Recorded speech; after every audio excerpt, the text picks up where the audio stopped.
Assalamualaikum warahmatullahi wabarakatuh, sahabat cerita kita. Berjumpa lagi dengan saya, Andi Nurdiansyah, dalam mata pelajaran Bahasa Indonesia. Materi yang akan kita bahas pada kesempatan ini yaitu teks biografi dengan submateri yaitu menelaah teks biografi. Adapun tujuan pembelajaran pada video pembelajaran kali ini, sahabat pelajar diharapkan 1. Dapat mengidentifikasi ciri teks biografi berdasarkan isinya. Kemudian yang kedua, mengidentifikasi struktur teks biografi. Dan yang ketiga, menemukan pola penyajian karakter unggul tokoh dalam teks biografi. Selama sahabat pelajar menyimak video pembelajaran ini, fokuskan pada 3 tujuan pembelajaran ini, agar sahabat pelajar itu bisa memahami materi yang saya sampaikan. Baik, sebelum kita bahas satu persatu dari tujuan pembelajaran ini, silahkan sahabat pelajar berdoa yang baik, minta pada Allah Subhanahu wa Ta'ala atau Tuhan sahabat pelajar agar apa yang kita pelajari pada kesempatan ini itu bermanfaat untuk kita semua. Amin. Mari kita bahas tujuan belajar yang pertama, yaitu mengidentifikasi ciri teks biografi berdasarkan isinya. Teks biografi itu termasuk ke dalam teks cerita ulang. Nah, cerita ulang biasanya disajikan secara kronologis mengikuti urutan waktu. Seperti halnya teks cerita pendek atau novel, dalam teks biografi juga terkandung unsur satu penokohan, latar belakang, atau alur kejadian. Ini juga terdapat dalam teks biografi. Kita lanjutkan. Teks cerita ulang terdiri dari 3 jenis. Yang pertama adalah teks cerita ulang pribadi. Teks cerita ulang pribadi yaitu teks yang berisi peristiwa masa lalu dan penulisnya terlibat secara langsung dalam pembuatan teks tersebut. Yang kedua, itu adalah teks cerita ulang faktual. Teks cerita ulang faktual yaitu teks yang dasar penceritaannya berupa peristiwa yang benar-benar terjadi, pengalamannya nyata pada masa lalu yang dapat dibandingkan atau dihidupkan kembali.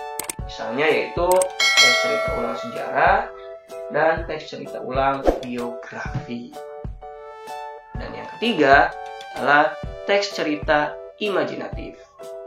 Teks cerita imajinatif yaitu teks cerita yang muatan peristiwanya itu masa lalu lebih detail dengan imajinasi. Jadi teks biografi itu termasuk ke dalam poin yang kedua, yaitu teks cerita ulang faktual. Kita lanjutkan, itu tentang pengertian teks biografi.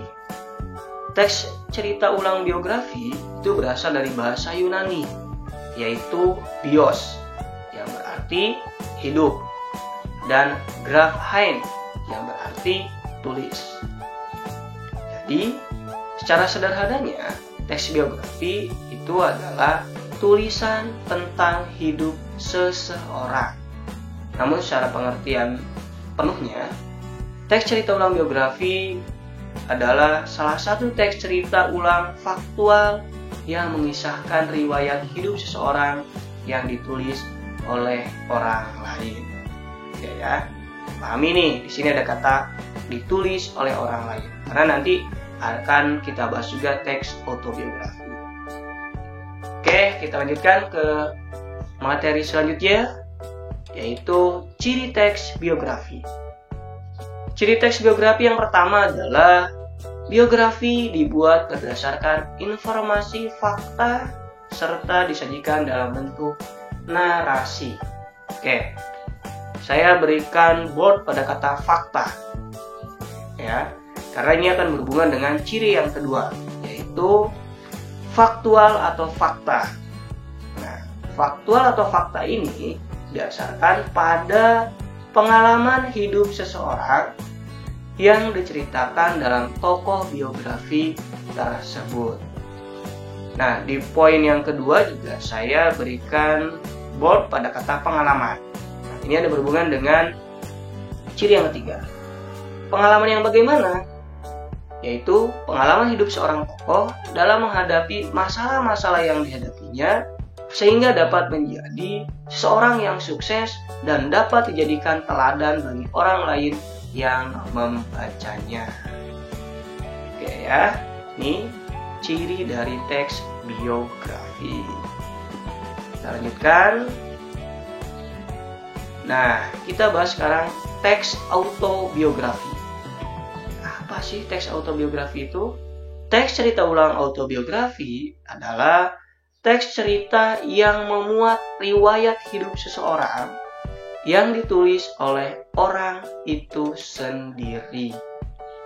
Di secara sederhananya, perbedaan antara biografi dengan autobiografi itu adalah letaknya pada yang membuatnya.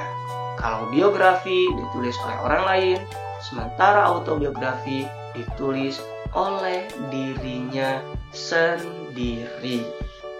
Oke, selanjutnya, ciri teks ulang autobiografi pada dasarnya sama dengan teks cerita ulang biografi. Sama ya. Sekarang kita bahas nih perbedaannya. Perbedaan teks biografi dengan autobiografi. Pada teks cerita biografi, pengarangnya mengandalkan berbagai sudut pandang dan dokumen. Karena dia tidak mengalami, ya maka dia harus mencari data dari tokoh yang akan dibuatkan biografinya. Nah, sedangkan pada autobiografi itu dapat saja didasarkan sepenuhnya pada ingatan pengarangnya. Mengapa? Karena dia yang mengalami dan dia juga yang menuliskan. Jadi ini lebih mudah kalau autobiografi. Sebelum kita membahas tujuan pembelajaran yang kedua, saya ucapkan terima kasih pada sahabat pelajar yang sudah mensubscribe channel cerita kita. Semoga mendapatkan banyak kebermanfaatan. Silahkan jika dirasa ini bermanfaat, di-share kepada teman-temannya sehingga berdampak manfaat yang lebih besar. Baik, kita lanjutkan ke tujuan pembelajaran yang kedua, yaitu mengidentifikasi struktur teks biografi. Ada 3 struktur teks biografi. Yang pertama adalah orientasi atau setting, kedua kejadian penting, dan yang ketiga reorientasi. Pahami ya? Saya ulangi, struktur teks biografi ada 3. 1, ya betul, orientasi atau setting. 2, benar, kejadian penting. 3, tepat, reorientasi. Mari kita bahas satu persatu. Yang pertama adalah orientasi atau setting. Orientasi atau setting itu berisi informasi mengenai latar belakang kisah atau peristiwa yang akan diceritakan.